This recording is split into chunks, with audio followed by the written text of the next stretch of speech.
Assalamualaikum warahmatullahi wabarakatuh. Materi kita ini adalah UJT untuk data berpasangan. Nah, UJT untuk data berpasangan artinya ada dua yang dibandingkan. Itu apa saja yang dibandingkan terserah dari penelitinya. Nah, pada konteks kita hari ini berkaitan dengan mata kuliah agribisnis dan mata kuliah budidaya perairan, kedua-duanya memiliki potensi yang sama untuk menggunakan UJT yang tidak berpasangan ini. Baik itu kegiatan budidayanya ataupun kegiatan yang sosial ekonominya. Jadi bisa diaplikasikan untuk kegiatan pertanian secara luas. Jadi tidak hanya pertanian, tetapi juga bisa digunakan kepada bidang agribisnis dan juga bidang budidaya perairan. Baik, untuk penjelasan di awal. Nah, kemudian kapan kita menggunakan analisis UJT untuk data tidak berpasangan? Jika kita ingin membandingkan dua variabel yang tidak berpasangan. Artinya membandingkan variabel X dan variabel Y di saat yang sama namun tidak berkaitan secara langsung. Sebagai contoh, kita gunakan nanti datanya adalah data yang di agribisnis. Jadi yang kawan-kawan di perikanan atau mahasiswa di perikanan cuma tinggal memindah mengaplikasikan saja. Tapi untuk contohnya disamakan untuk yang di agribisnisnya.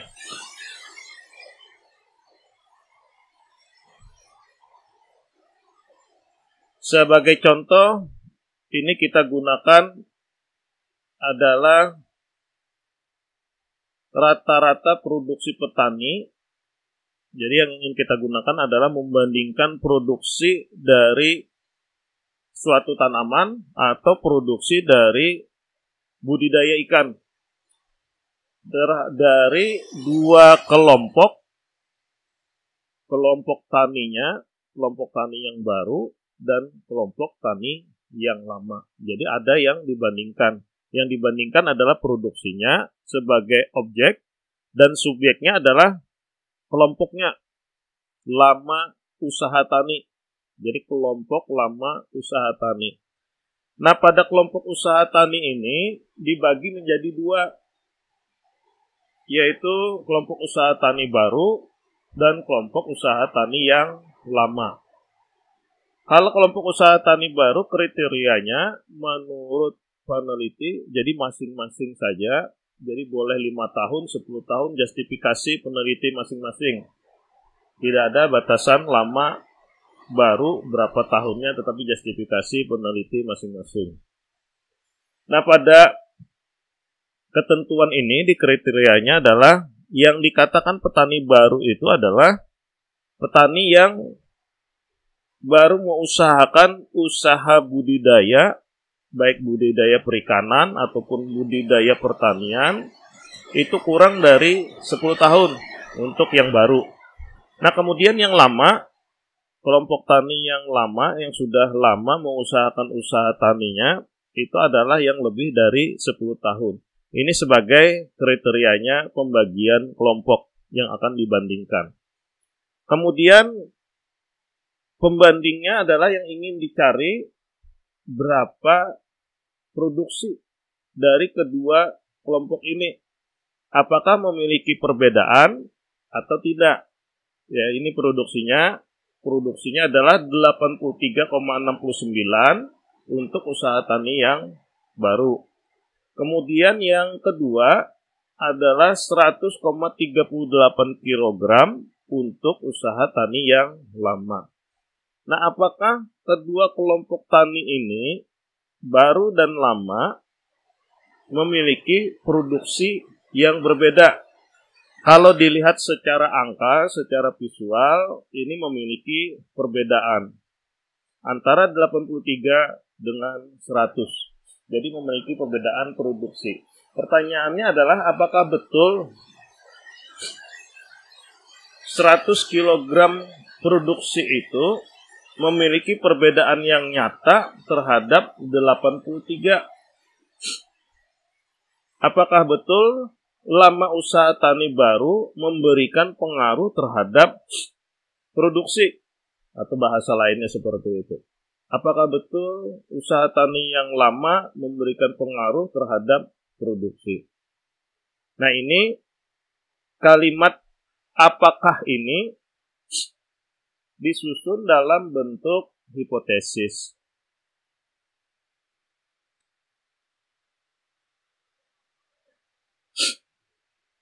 Jadi disusun dalam bentuk hipotesis.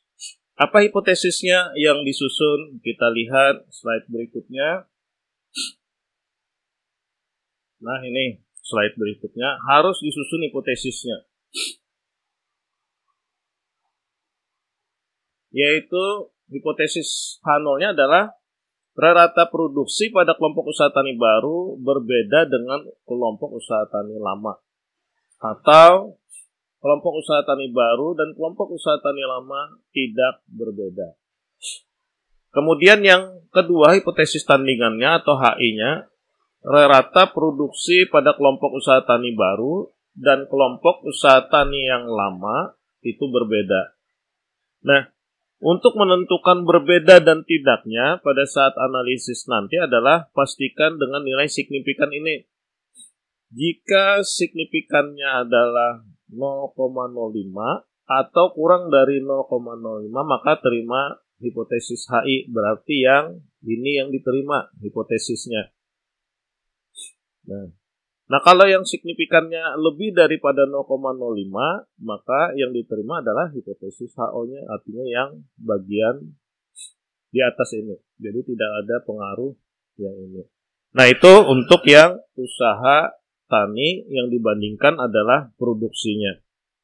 Apakah ada yang lain yang bisa kita bandingkan? Ya.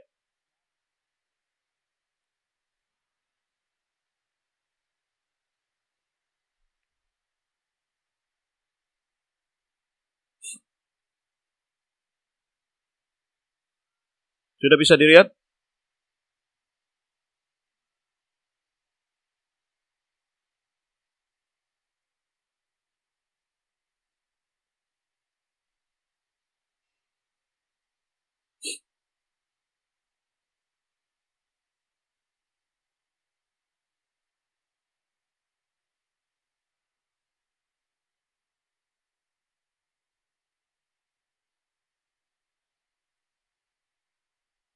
Sudah nampak?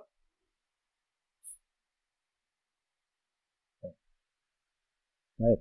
Karena sudah kelihatan, kita lanjutkan. Yang tadi adalah membandingkan rata-rata produksi dari dua kelompok tani atau kelompok berdasarkan lama usaha taninya. Ada yang baru, ada yang lama. Nah, kalau di agribisnis, apalagi yang bisa kita bandingkan selain produksi ini?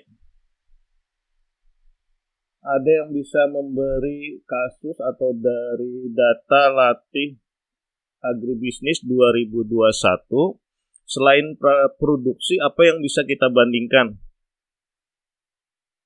antara kelompok tani baru dan kelompok tani lama? Misalkan ini yang masih dipakai kriterianya kelompok usaha tani. Adakah yang lain yang bisa kita bandingkan selain produksi? Nah, untuk yang kawan mahasiswa di perikanan, apakah ada yang bisa kita bandingkan dari data latih budidaya perairan di 2021? Mungkin bisa dibuka data-datanya itu, apakah ada yang bisa dibandingkan? Baik, untuk yang pertama mungkin ada yang bisa menjawab. Untuk dicatat sebagai game pertama adalah ada yang bisa memberikan contoh untuk produksi ini atau yang lain dari produksi yang bisa kita bandingkan untuk usaha tani baru dan usaha tani lama. Silakan, siapa yang mau memberikan tanggapannya?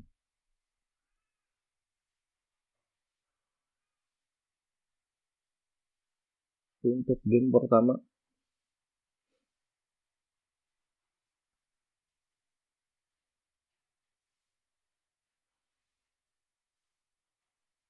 Baik, kalau tidak ada sambil jalan, sambil membuka data-datanya, tolong dibuka datanya, diingat-ingat. Apakah di dalam kegiatan agribisnis itu yang diukur? Jadi apa saja yang diukur selain produksi? Itu kan banyak tuh datanya untuk diukur. Apakah ada yang lain lagi selain produksi yang bisa kita bandingkan dari tingkat produksi? Atau Bapak buka datanya inilah, data latih, dan bisa dilihat.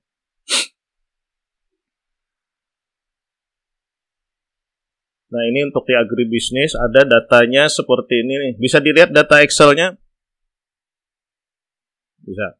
Kalau bisa, tadi yang sebagai contoh adalah data produksi. Membandingkan data produksi. Mana nih data produksi? Data produksi ini, data produksi. Data produksi ini dibandingkan antara dua kelompok lama usaha tani. Di sini lama usaha taninya dibagi, ada yang 15 tahun, ada yang 5 tahun, dan seterusnya. Tapi dibagi ke dalam dua kelompok baru dan kelompok lama. Nah, apakah produksi ini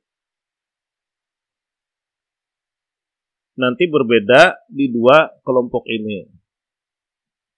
Nah, sekarang dari data-data yang ada ini, mana lagi yang bisa kita bandingkan berdasarkan lama produksi atau lama usaha taninya? Ini banyak data-datanya nih, apakah bisa kita bandingkan? Ya, silakan siapa yang mau menjawab untuk game pertama, untuk agribisnis. Siapa? Rana Pepohan, mungkin nanti bisa diberikan nama di waktu menjawabnya di mengirim NPM di Classroom, bisa dikirimkan nama di Classroomnya, kan nama di Classroom berbeda tuh. Silakan Rana.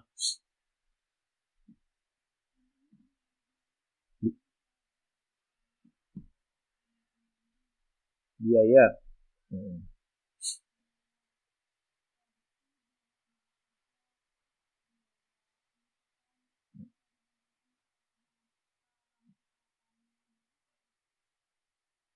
Baik. Tepat sekali. Jadi kalau dikatakan seperti itu, bisa membandingkan antara biaya-biaya. Jadi kalau ambil contoh lain lah, tadi dikatakan biaya produksi. Nah, kalau di biaya itu kan ada dua tuh, tenaga kerja luar keluarga dan tenaga kerja dalam keluarga. Nih. Nah, bisa saja nanti seandainya ingin membandingkan biaya tenaga kerja keluarga atau biaya kerja dalam keluarga atau biaya tenaga kerja total. Jadi membandingkan sebetulnya banyak mana biaya yang dikeluarkan antara biaya tenaga kerja keluarga kah atau biaya kerja dalam keluarga kah? Atau membandingkan biaya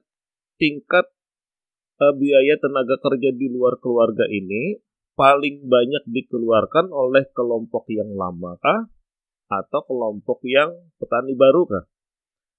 Nah, jadi banyak tuh variasi-variasinya kalau ingin dibuat analisisnya. Atau membandingkan biaya total. Misalkan nih biaya total dari eksplisit dan implisitnya. Mana yang paling banyak dikeluarkan dari biaya ini? Apakah kelompok usaha tani baru atau usaha tani yang lama? Nah, itu di dalam analisis praktek lapang dan di skripsi jarang sekali memberikan pembahasan tentang memberikan pembandingan antara biaya-biaya ini. Seandainya diberikan pembanding seperti itu, maka hasil skripsi dan hasil praktek lapangnya akan lebih menarik. Artinya ada tambahan pengetahuan yang lain tentang membandingkan biaya. Nah, kalau kita bandingkan nih biayanya, apakah betul biaya usaha tani ini pada kelompok petani yang sudah lama berusaha tani itu lebih sedikit dibandingkan biaya usaha tani yang di kelompok yang baru. Nah, bisa jadi seperti itu. Nah, itu kan perlu dijadikan pembuktian. Contoh yang lain lagi satu. Misalkan pendapatan. Mana yang paling banyak pendapatan di kelompok tani baru kah? Atau di kelompok tani yang lama kah? Ini untuk pendapatannya nih. Pertanyaannya adakah? Jadi kalau dibuat pertanyaan atau di dalam susunan hipotesis, apakah petani yang sudah lama berusaha tani itu pendapatannya lebih banyak daripada yang baru berusaha tani? Nah, itu menjadi kajian yang lebih menarik untuk diberikan jawabannya atau diberikan analisisnya. Nah, begitu juga yang kawan-kawan di perikanan untuk menjawab pertanyaan yang lain. Jadi contoh untuk latihan di budidaya perikanan, ini ada contoh seperti ini. Mungkin bisa diberikan, ada yang bisa memberikan jawaban. Mana yang bisa dibandingkan kelompoknya nih? Adakah yang bisa memberikan pembanding yang bisa kita bandingkan di antara ini?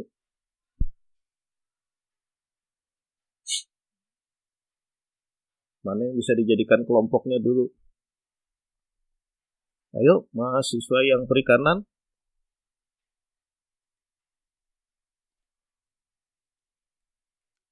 Ya, silakan. Jangan takut salah. Yang salah tetap dapat nilai. Hidayat, Mas Dayat, silakan Mas Dayat. Ini ada kasusnya ini. Kalau tadi di agribisnis kan, nah ini yang di budidaya. Mana yang bisa dijadikan kelompok? Kemudian mana yang dibandingkan? Silakan.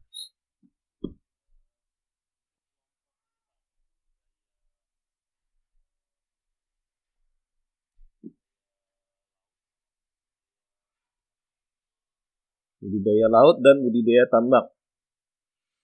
Baik, pertanyaannya yang bisa dijadikan pertanyaan di antara dua kelompok ini supaya dapat hipotesisnya seperti apa? Supaya bisa membandingkan. Ya, dari hasil produksi. Baik. Jadi bisa dibandingkan apakah kelompok pembudidaya laut memiliki produksi yang lebih banyak dari budidaya apa Mas? Budidaya tambak. Nah, misalkan satu aja nih. Apakah pembudidaya laut itu memiliki produksi yang lebih tinggi, produksi yang lebih tinggi dibandingkan dengan budidaya kolam. Jadi, nah itu tuh anunya. Jadi kalau ditulis, apakah pembudidaya laut memiliki produksi yang lebih tinggi dari pembudidaya kolam. Nah, pertanyaan ini kalau tidak dilakukan penelitian dan pengamatan di lapangan tidak akan bisa dijawab. Jadi harus melakukan pertanyaannya, kemudian dilakukan data, mencari datanya, kemudian dilakukan analisisnya dengan uji T. Nah, itu gambaran sederhananya. Nah, ini kasus-kasus sederhana yang bisa dijadikan kegiatan penelitian yang memiliki poin lebih tinggi daripada penelitian yang bersifat deskriptif atau menggambarkan saja. Karena sudah melakukan analisis statistiknya. Jadi analisis statistiknya ada, meskipun analisis statistik sederhana, tetapi memiliki poin yang lebih tinggi. Itu gambarannya. Dari dua pemberi jawaban, terima kasih untuk yang game pertama. Sambil Bapak catat dulu. Kemudian yang berikutnya adalah langkah kerja analisisnya seperti apa? Langkah kerja analisisnya seperti apa untuk bisa dilakukan analisis dengan SPSS? Pastikan yang pertama lakukan pengelompokan data lama usaha tani itu kalaunya kelompoknya adalah data usaha tani. Tapi kalau yang di kawan-kawan di mahasiswa perikanan, tadi diambil contoh adalah kelompoknya kelompok pembudidaya laut dengan kelompok pembudidaya kolam. Itu kelompoknya. Jadi diberi pembanding kelompoknya. Nah, kemudian apa yang dibandingkan dari dua kelompok ini? Kalau mahasiswa di agribisnis banyak variasinya. Bisa membandingkan biaya total, biaya variabel, biaya eksplisit, biaya implisit, biaya apalagi itu, macam-macam biayanya. Kemudian bisa membandingkan pendapatan, bisa membandingkan penerimaan, bisa membandingkan apalagi keuntungan atau profit, bisa membandingkan nilai RCR-nya. Nah, itu bisa dilakukan sekali langkah kerja. Yang penting data yang 5 ini harus dipenuhi dulu. Kemudian yang kedua, sebelum melakukan analisis UJT untuk data independen atau data bebas ini, harus melakukan uji praanalisis dulu. Jadi tidak bisa serta-merta langsung melakukan UJT-nya. Jadi harus dilakukan 2 langkah. Pertama, melakukan uji homogenitas, dan yang kedua melakukan uji normalitas. Nah, yang ini nih. Jadi ada 2, melakukan uji normalitas dengan uji normalitasnya. Harus dilakukan ini dulu, langkah keduanya. Kemudian membuat hipotesis uji. Hipotesis ujinya tadi yang seperti ini. Oh, belum kayaknya ini lah. Harus melakukan hipotesis uji dulu. Nah, ini hipotesis ujinya. Apa yang dihipotesis ujikan? Ini hipotesis ujinya yang harus disusun. Kemudian yang ketiga, yang keempat, baru melakukan proses UJT independen data tidak berpasangan. Itu dengan melakukan analisis di SPSS-nya. Di langkah 3 dan di langkah 4 itu dilakukan analisis melalui alat bantu SPSS. Kemudian di langkah 2 juga dilakukan analisis dengan alat bantu SPSS. Jadi di sini ada 3 proses pengujian yang bisa dilakukan dengan SPSS-nya. Kemudian yang kelima itu membuat kesimpulan. Kesimpulan dari apa? Kesimpulan dari UJT-nya atau output SPSS-nya. Jadi kesimpulan ini membaca hasil output dari SPSS. Nah, output SPSS ini sangat tergantung dari, atau kesimpulan ini sangat tergantung dari latar belakang peneliti.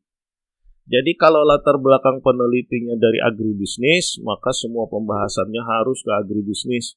Jangan membahas ke perikanan.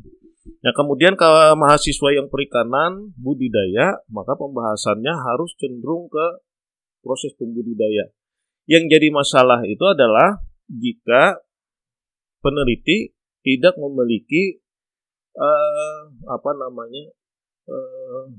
latar belakang kesimpulan, artinya latar belakang keilmuannya. Nah, ini bisa diatasi dengan cara banyak-banyak membaca. Jadi harus banyak sekali membaca literatur tentang agribisnis dan tentang perikanan. Nah, kalau literaturnya banyak sekali itu untuk yang di agribisnis dan di perikanan, sekarang bisa googling saja, sudah luar biasa dah, berhamburan datanya untuk membuat latar belakang pemikiran kita. Jadi kesimpulan ini sangat tergantung dari pola pikir individunya. Tetapi ada rule of the game-nya atau aturan mainnya yang tidak bisa dilepas, itu berdasarkan hasil hipotesisnya. Jadi tidak bisa lepas dari yang poin nomor 3 ini dan poin nomor 4. Baik, sampai di situ. Mungkin ada untuk game kedua. Mohon dibantu kawan-kawan mahasiswa jika melakukan UJT ini. Jadi jika ingin melakukan UJT yang di atas ini, jika ingin melakukan UJT, persyaratan apa yang harus kita penuhi dulu sebelum melakukan UJT-nya? Jadi uji T itu tidak akan bisa dilakukan atau tidak bisa dijawab jika tidak melakukan langkah sebelumnya. Ada yang bisa memberikan jawaban? Baik yang mahasiswa perikanan ataupun mahasiswa agribisnis.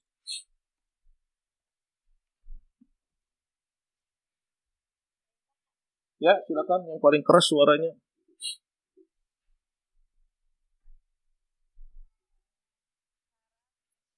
Namanya siapa anak muda?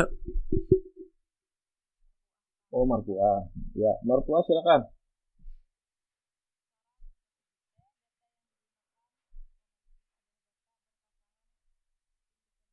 Hmm.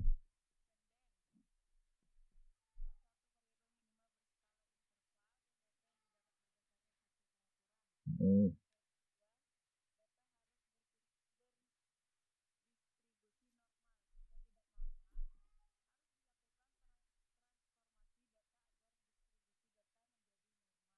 Baik.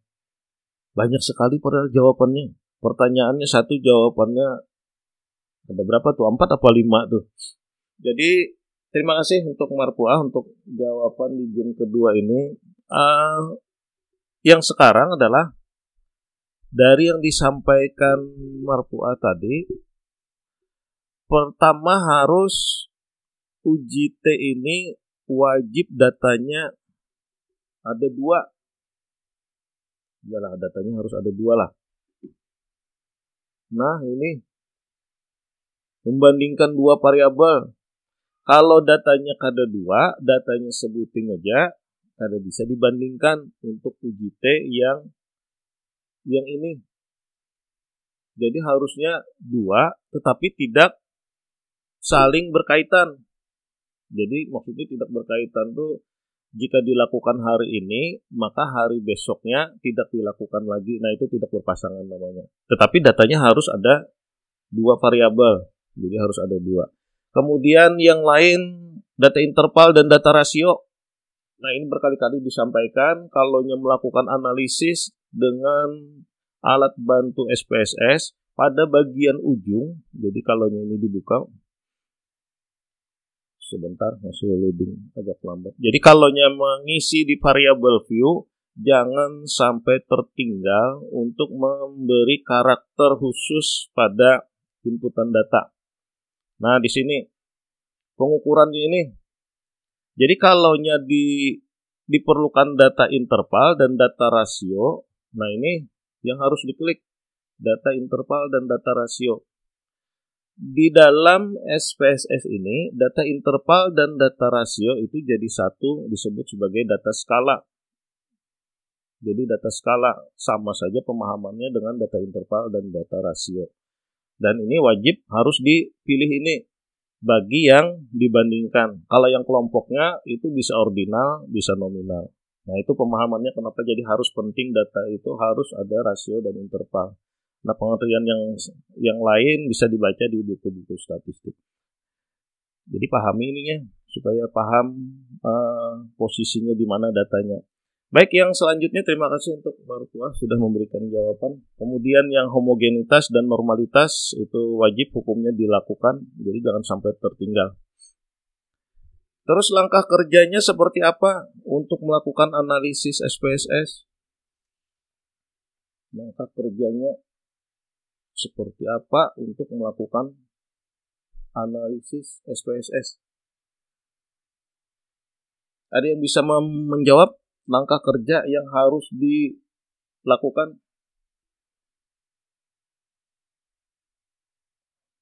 Jadi langkah satunya apa, langkah 2-nya apa, langkah 3-nya apa, langkah 4-nya apa, 5-nya apa, atau langkah 6-nya apa, dan seterusnya kalau ada sampai 6, 7, dan seterusnya. Baik, ada yang bisa menjawab, membantu?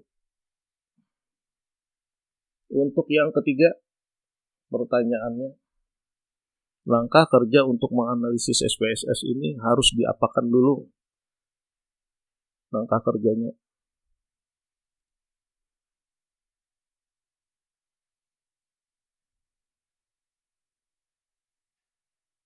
Baik, ada yang bisa menjawab? Langkah kerjanya, langkah kerja analisis.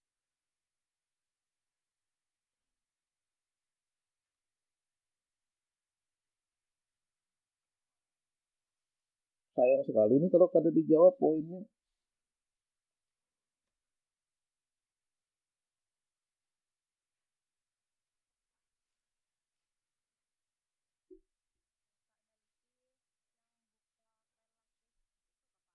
Bukan.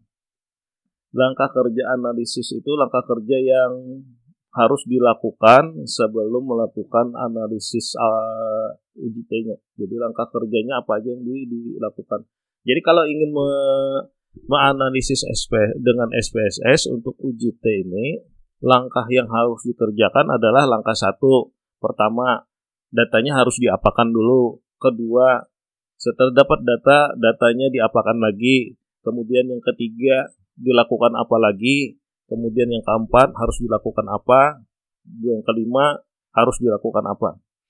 Untuk langkah kerja analisisnya. Mudah-mudahan bisa jawabannya sangat mudah sekali.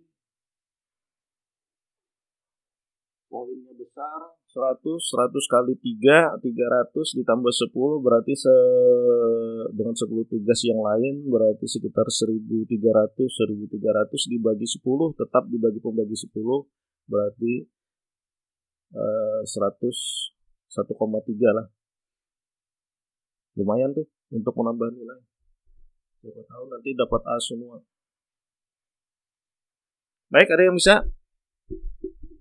Kalau tidak ada yang bisa, Bapak lewatkan ini pertanyaannya.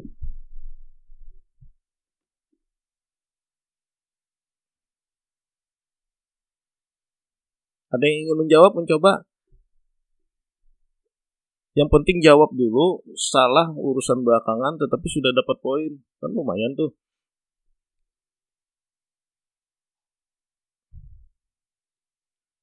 Ayo ada. Siapa yang mau open mic? Silakan. Ya, silakan siapa namanya? Sebutkan nama. Ina Santia, bisa lebih keras Ina.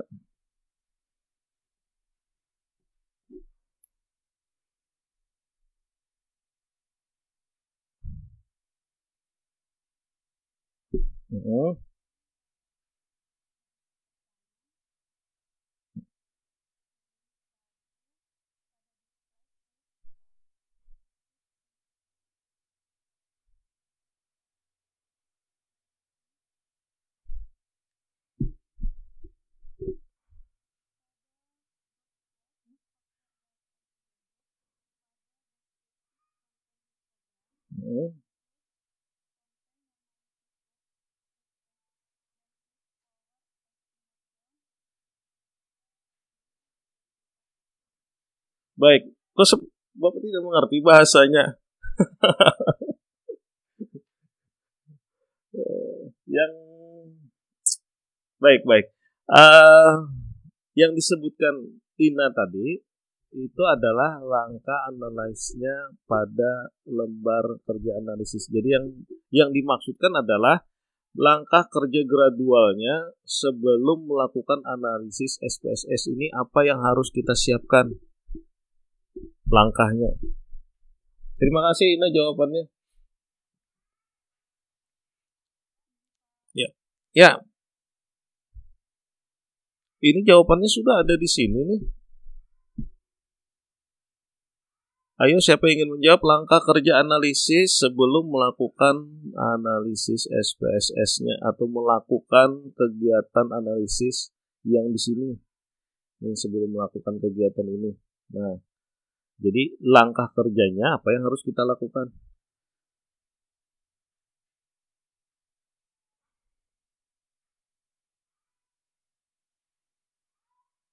Langkah kerja analisis.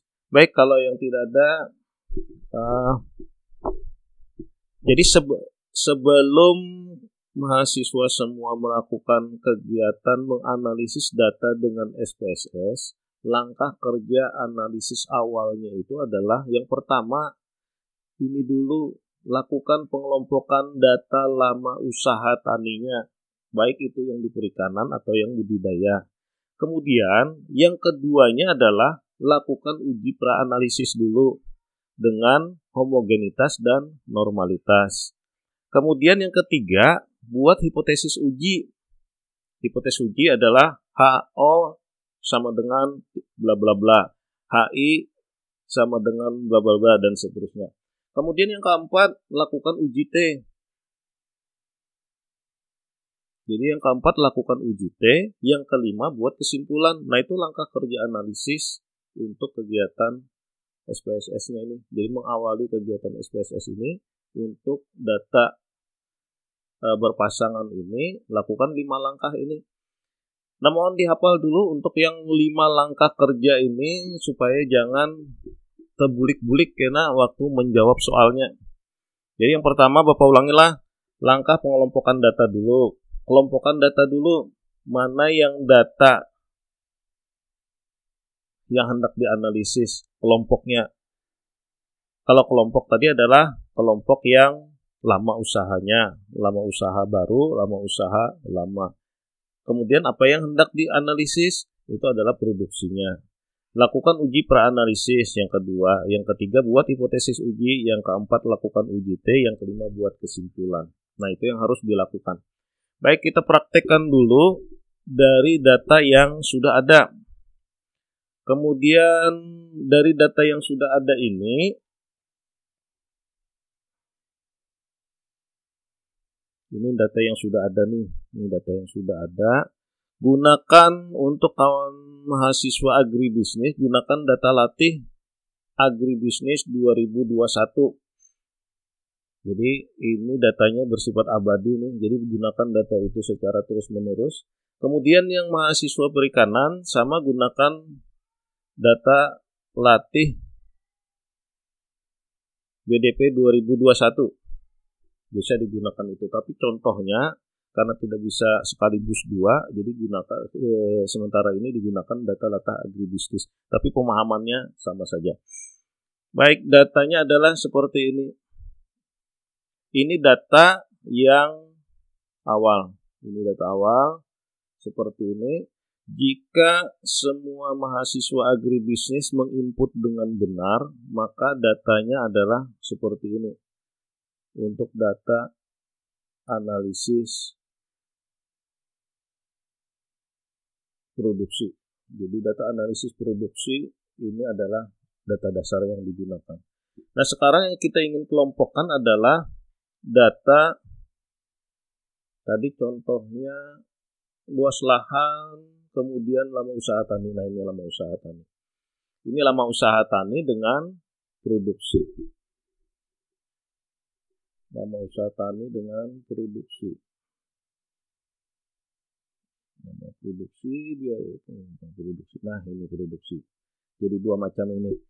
Untuk mudah, jadi kalau mudahnya untuk memberikan penjelasan, ini lama usaha tani dibuat lembar kerja baru. Jadi dibuat lembar kerja baru untuk memudahkan.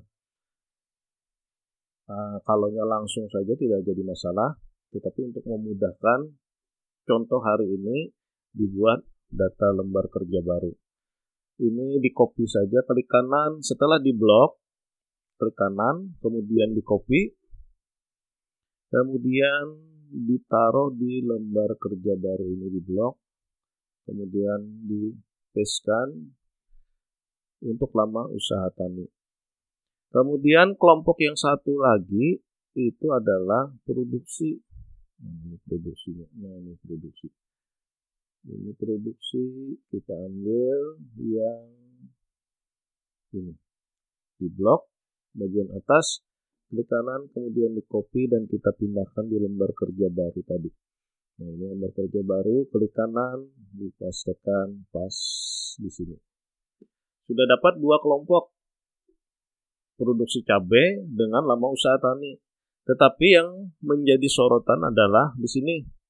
Lama usaha tani ini tadi dibagi menjadi 2 kelompok yang ingin kita bandingkan sesuai dengan pertanyaan. Pertanyaannya adalah ini nih, disusun hipotesis tadi. Apakah rata produksi pada kelompok usaha tani baru dan kelompok usaha tani lama tidak berbeda dan sebaliknya? Berbedakah atau tidak? Nah, ini kita buat supaya ini kan ada angka 15, 12, 10, ini merupakan angka tahun. Nah, ketentuannya tadi adalah Jika usaha tani kurang dari 10 tahun itu disebut lama usaha taninya baru. Jika lebih dari 10 tahun atau sama dengan 10 tahun itu disebut sebagai usaha tani lama. Nah, ini kriterianya harus kita tulis dulu, kita ingatkan.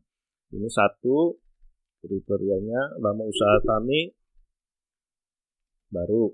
Yang kedua atau dua, usaha tani lama kriterianya adalah 10. Nah, ini mohon diingat.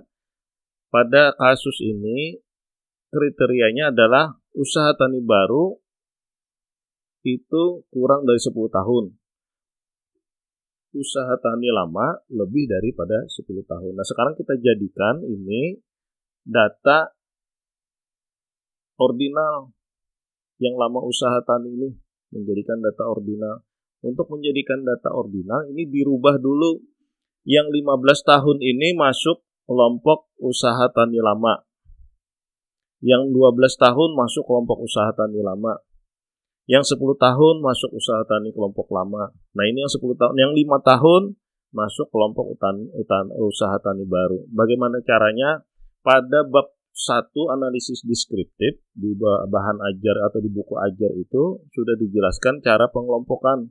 Jadi balik lagi ke materi bab 1 analisis deskriptif untuk membuat kelompoknya. Caranya adalah buat dulu atau dipindah dulu data menjadi data ordinal. Ini data skala dirubah menjadi data ordinal. Caranya transformasi, kemudian klik record into different variable. Nah, ini dapat record into different variable-nya. Diulanglah, biar diingat. Kemudian untuk merubahnya adalah membuat kelompok record into different variable. Kemudian ini ada 2 variabel masih dalam lambang penggaris. Jadi perhatikan lambang penggaris di sini adalah data interval atau data rasio.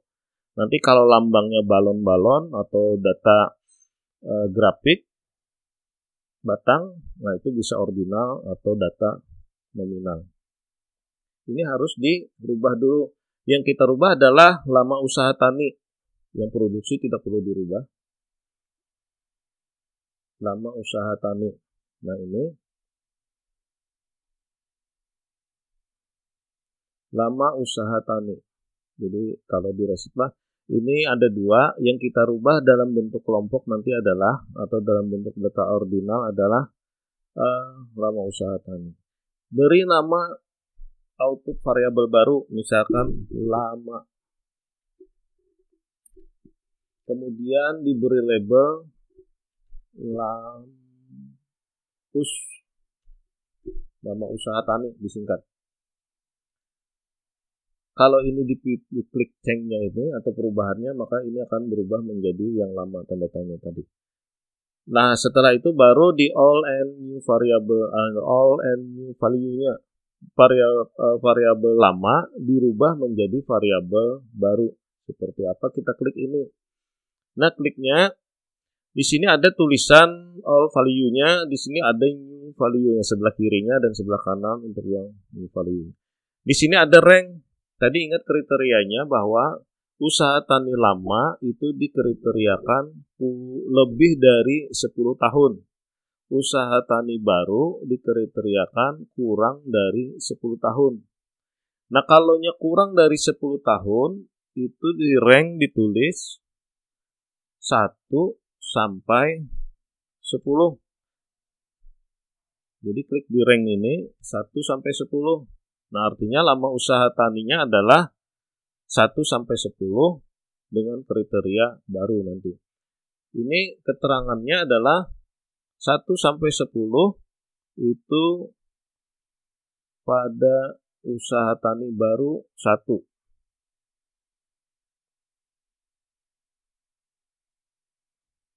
Pada usaha tani baru yang 1 sampai 10 adalah 1. Kita klik di ini 1.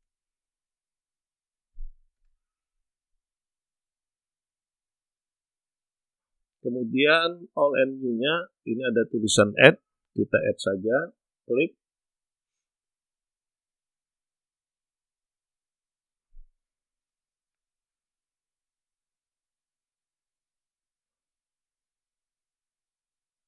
Maaf, menunggu sebentar.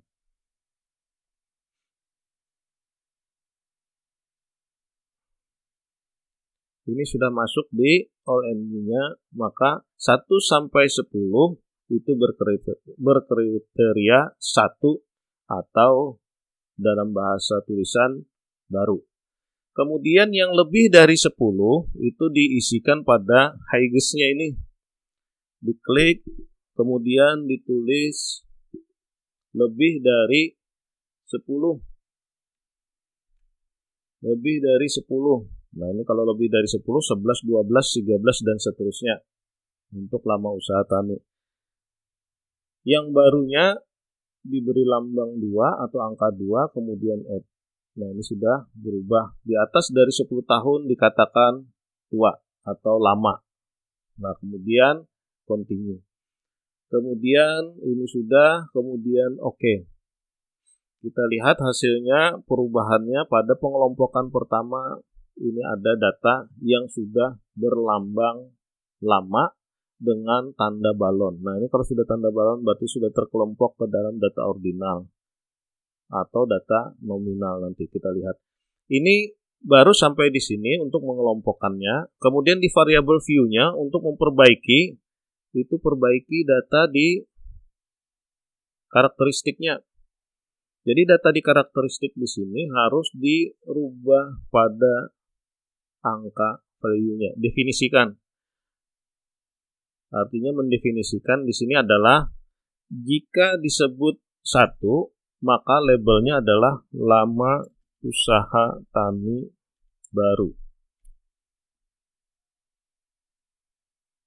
Jika disebut 2, maka lama usaha tani lama. Atau agak susah nih kalau lama usaha tani lama, bahasanya terbolak-bolak. Usaha tani lama. Nah, kayak gitu. Usaha tani lama. Yang ini. Nah, jadi sudah ada 2 terdefinisi di karakteristiknya, lama usaha tani baru dan usaha tani lama. Oke. Di sini sudah terubah. Baik. Sekarang kita cek apakah sudah betul lama usaha taninya berubah. Tadi disebutkan 15 tahun itu adalah berusaha tani lama. Ini kriterianya 2. Kalau diklik 1 dan A value labelnya, itu akan berubah menjadi usaha tani lama. Dan kemudian yang 5 tahun kriterianya itu adalah baru. Maka di sini adalah berubah menjadi usaha tani baru dengan angka 1. Nah, begitu seterusnya. Jadi sampai di sini sudah terkelompokkan, baru kita lakukan langkah kedua untuk menganalisis UJT secara umum. Kita harus masuk ke ini. Tadi kalau sudah 1 melakukan pengelompokan data, kemudian yang kedua adalah peranalisis uji homogenitas dan normalitas, langkah keduanya. Nah, sekarang kita lakukan proses uji homogenitas dan normalitasnya seperti apa. Prosesnya untuk melakukan uji homogenitas dan normalitas, lakukan klik analyze dulu, kemudian ada pilihan deskriptif statistik, kemudian dipilih explore. Setelah dipilih explore, maka ada menu box dialog. Kita pilih yang lama usaha tani, ini tidak dipakai, tetapi yang dipakai adalah produksi. Kita taruh di dependent list-nya. Kemudian yang lama usaha tani sebagai faktor, kita taruh di faktor list-nya. Selanjutnya, coba kita lihat di statistiknya seperti apa. Ada di analisis deskriptif. Jadi dengan standar 95% untuk kebenarannya. Kita oke saja. Kemudian pada bagian plot. Nah, ini pada bagian plot Ini yang paling penting untuk menguji homogenitas dan normalitas pada bagian plot ini atau pada bagian plot yang di sini. Ini kita klik. Ini kuncinya di sini.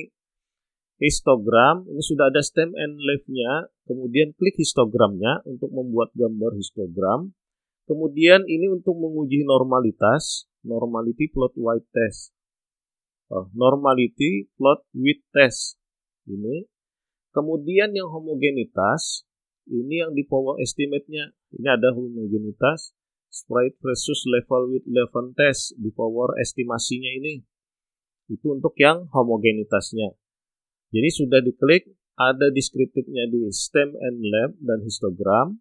Kemudian ada normalitas untuk pengujian normalitas. Kemudian di power estimate untuk pengujian homogennya. Kemudian continue. Setelah continue ada oke kan. Kita lihat oke-nya. Kalau sudah dilihat oke, maka tunggu beberapa saat untuk loading hasil analisisnya atau outputnya. Sambil kita lihat hasil outputnya seperti apa, nanti kita buat kesimpulan homogenitas dan normalitasnya. Agak lama untuk proses analisisnya ini.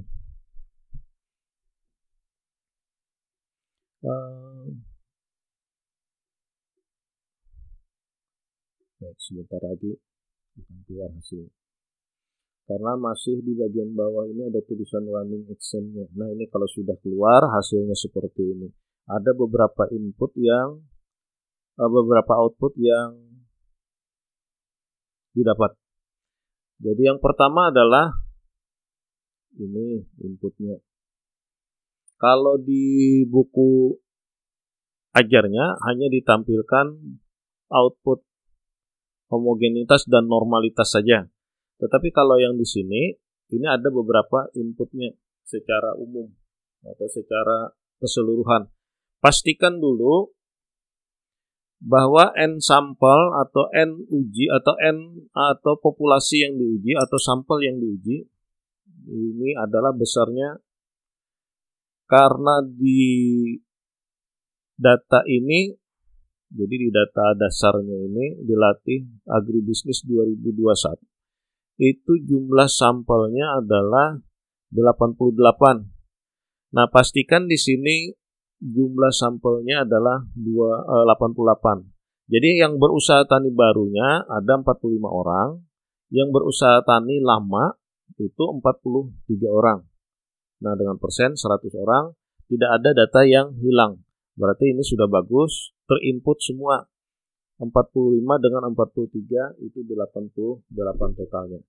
Kemudian ini kalau ingin melihat nilai input kedua deskriptifnya, nilai mediannya, kemudian nilai variannya berapa, standar deviasi, maksimum produksinya 48.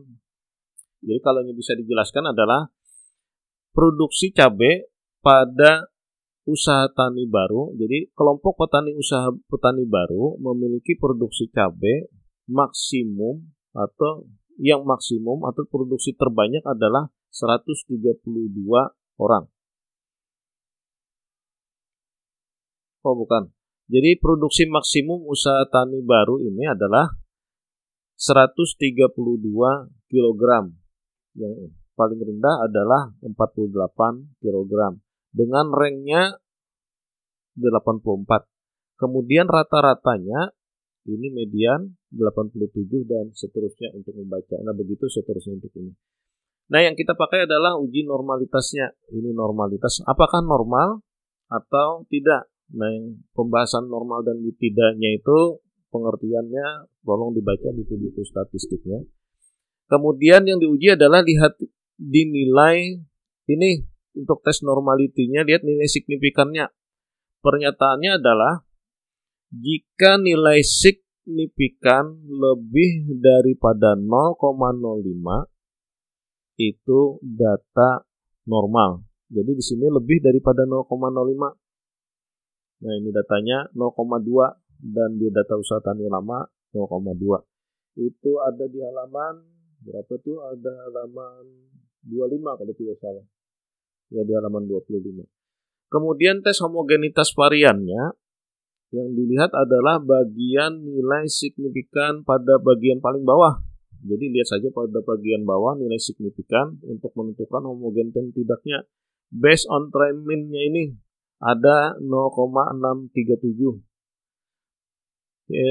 Signifikan ujinya adalah jika nilai signifikannya lebih besar daripada signifikan 0,05, maka datanya homogen. Nah, ini kita lihat nilai signya lebih daripada 0,5. Jadi kalau ditulis adalah seperti ini. Coba kita bantu menulis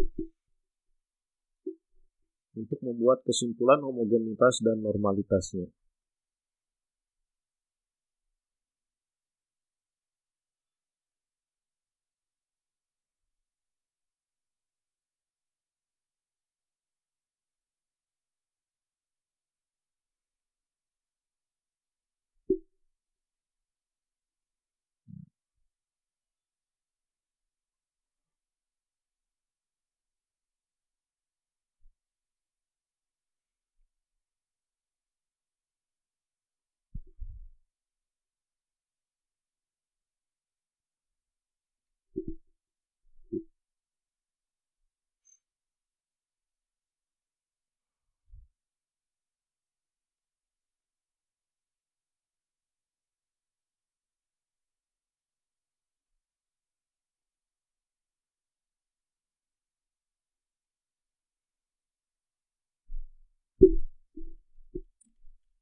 Hasil signifikansi itu adalah 0,0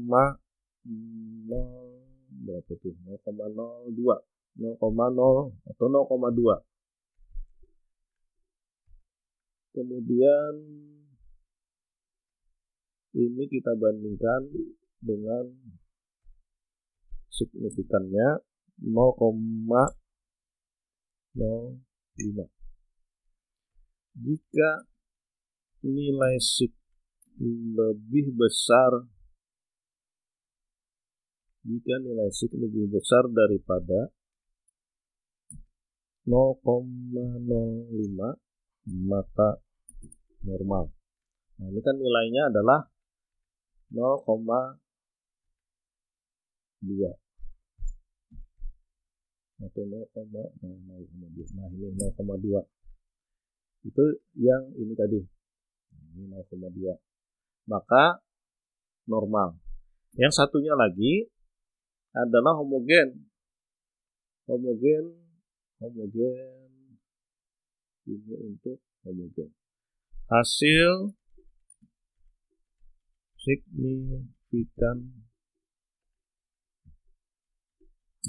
signifikannya adalah 637.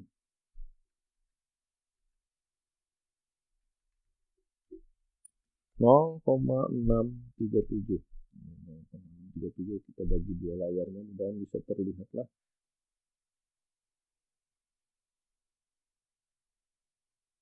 Nah, 637. Maka di sini kita tulis signya sama seperti ini tadi. Maka nilainya adalah di sini 0,637. Lebih besar daripada 0,5, maka homogen. Nah, ini kesimpulannya untuk yang homogenitas. Kemudian lihat di histogramnya sebagai pembanding saja. Ini data produksi, ini sebaran data produksinya. Produksi 60, produksi 80 kg, 100 kg, 120 dan 140. Yang berproduksi 60 itu ada berapa nih? Ada 2, 1, 2, 3. Nah, seperti itulah cara membacanya dan seterusnya, ini bisa saja dipelajari sendiri. Kemudian kita lihat pada nilai bagian. Nah, ini untuk yang homogenitasnya. Nilai homogenitas usaha tani baru, nilai homogenitas usaha tani lama. Meskipun di sini kecenderungannya box stemnya ini tidak rata di tengah, tetapi masih dalam batas keseimbangan. Jadi nilai nilai ini ekornya ini sama rata pada bagian atas dan bawah ini, meskipun di boxnya ini tidak rata. Nah, kemudian di homogenitas sudah, normalitas sudah, kemudian cara yang berikutnya adalah melihat uji T-nya. Jadi cara melihat uji T-nya. Nah, sebelum cara melihat uji T, sampai di sini ada yang ingin ditanyakan?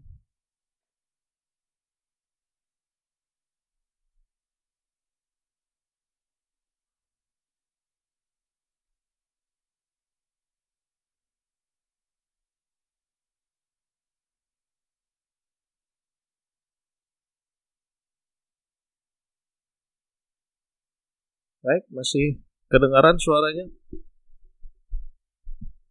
Ya, baik, sampai di sini ada yang ingin ditanyakan?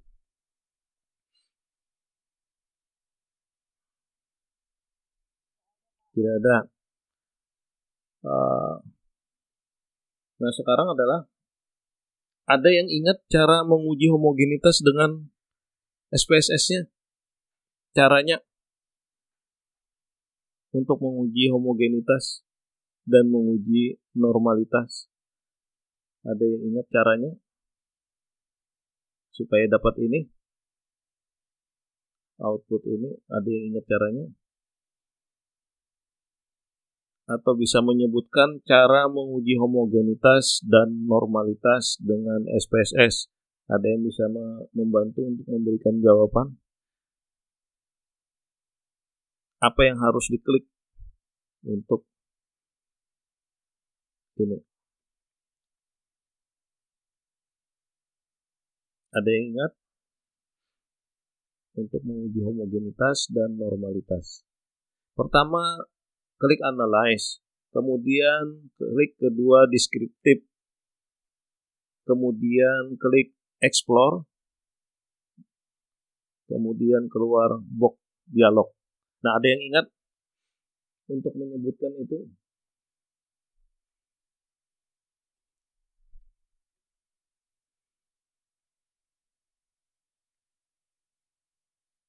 Baik, ada yang ingat langkah kerja untuk mengklik homogenitas dan normalitas di SPSS-nya? Kayaknya tidak ada yang ingat nih. Masih barulah.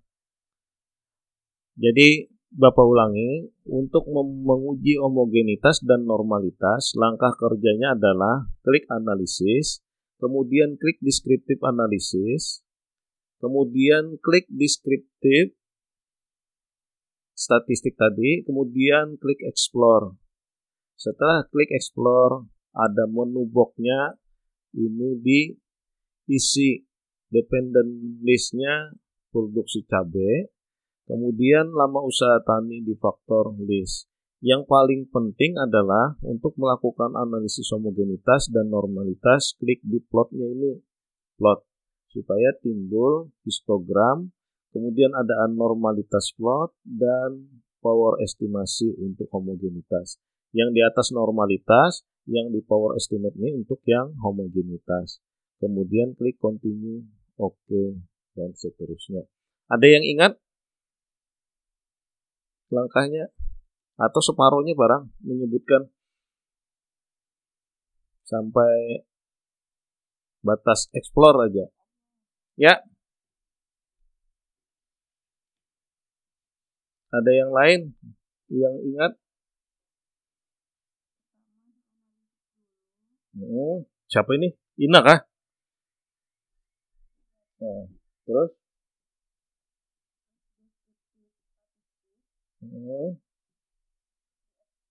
Ya.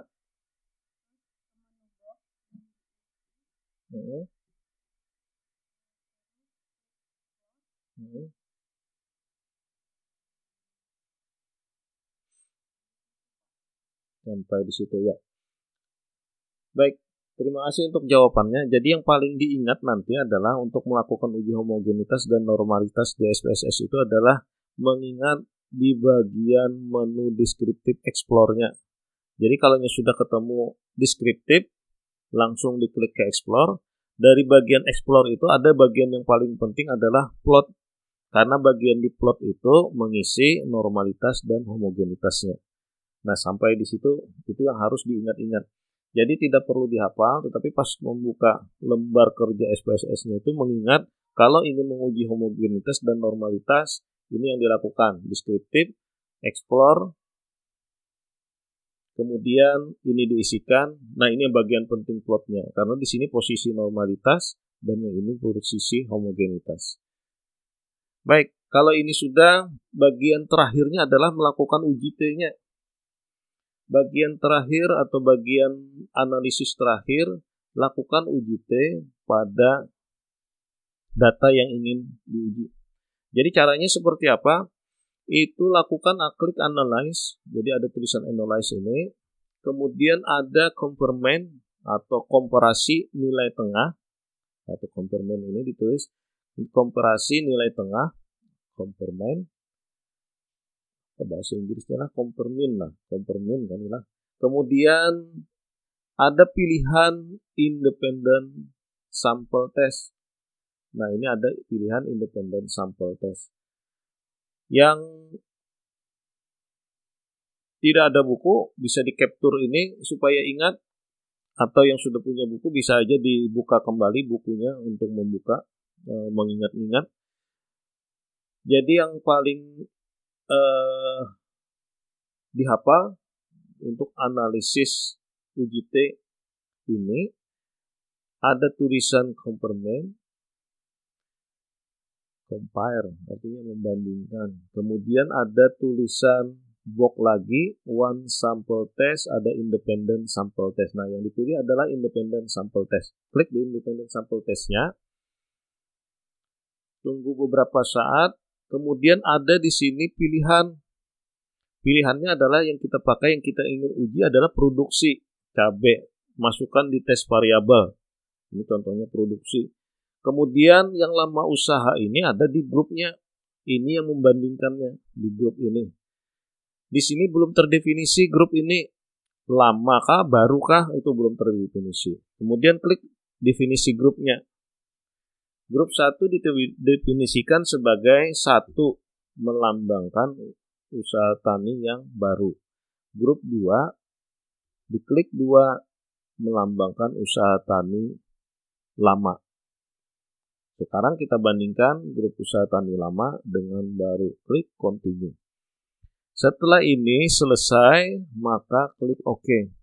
Tunggu beberapa saat, hasilnya akan kita lihat adalah sebagai berikut.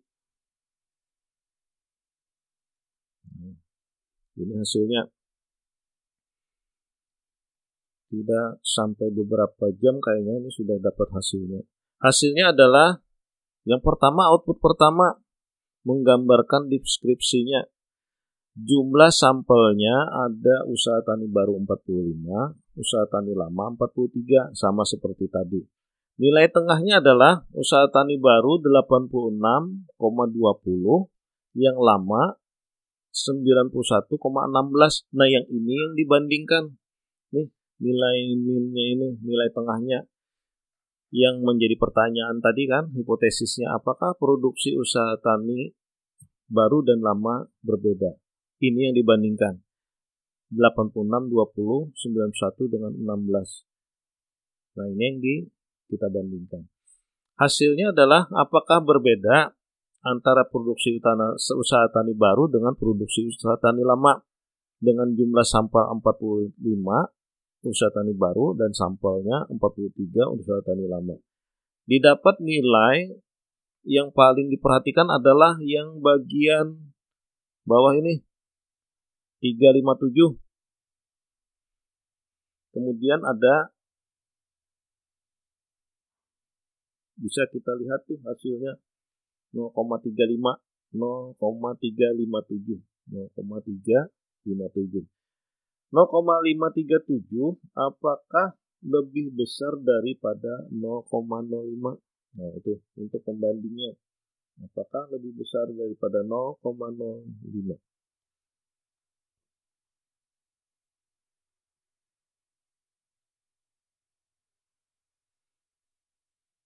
Baik, nilainya adalah hasil akhirnya apakah berbedakah produksinya di dua kelompok ini atau tidakkah dengan data yang ini, dengan data yang 3,57 ini. Untuk menentukan ini, kita harus melihat nilai signifikan ini. Ini yang harus dihafal untuk uji T. Jika nilai signya lebih kecil daripada 0,05, maka terima HI. Ya, ini terima HI-nya. Nah, sekarang ini coba kita pindah di pembuatan kesimpulan. Jadi kita tuliskan dulu di sini hipotesisnya untuk ingat-ingat.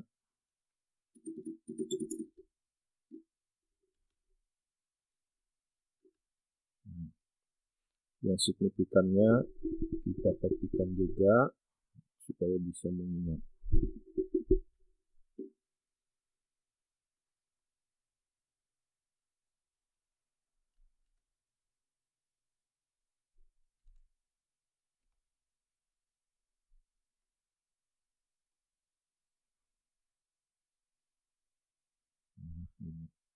Kemudian hasil analisisnya adalah hasil signifikan uji. Berapa hasil signifikan ujinya? Di sini kita lihat nilainya adalah 0,357. 0,537. Kita tuliskan 0,357. 0,0 apa 0,357. Baik. Terus nilai sig tabelnya itu adalah 0,05. Bisa dilihat hasilnya seperti ini.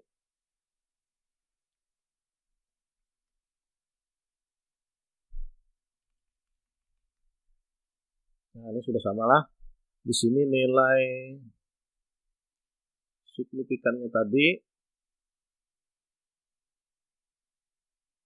nilainya adalah 0,357. Ini kita tuliskan di sini hasil signifikan uji 0,357.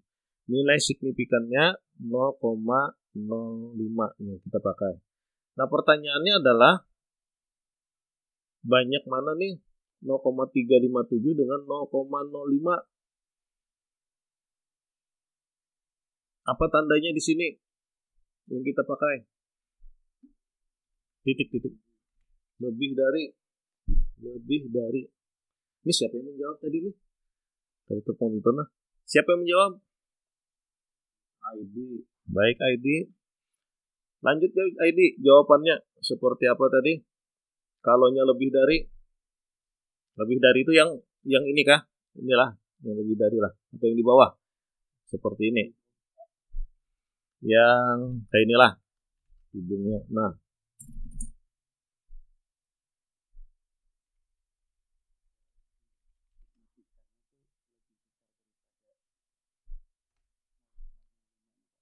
jadi lebih besar daripada 0,05.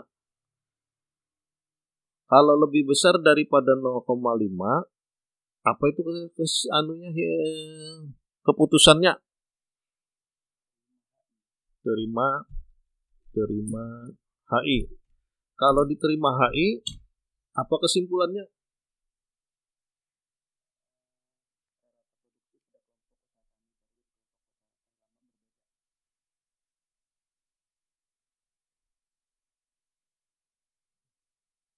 Itulah terima HI. Coba kita pahami lagi. Ini kalimatnya ini. Nah, lebih uji signifikannya adalah 0,357 lebih besar daripada 0,05. Tandanya maka tanda lebih besar. Jika tanda lebih besar yang ini, berarti ini. Jadi HI kah yang diterima? Apakah HO kah yang diterima?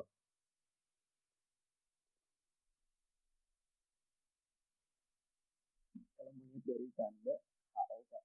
HO. Baik. Coba kita lihat HO. Pasti nah. HO kah HI kah? Berdasarkan tanda ini.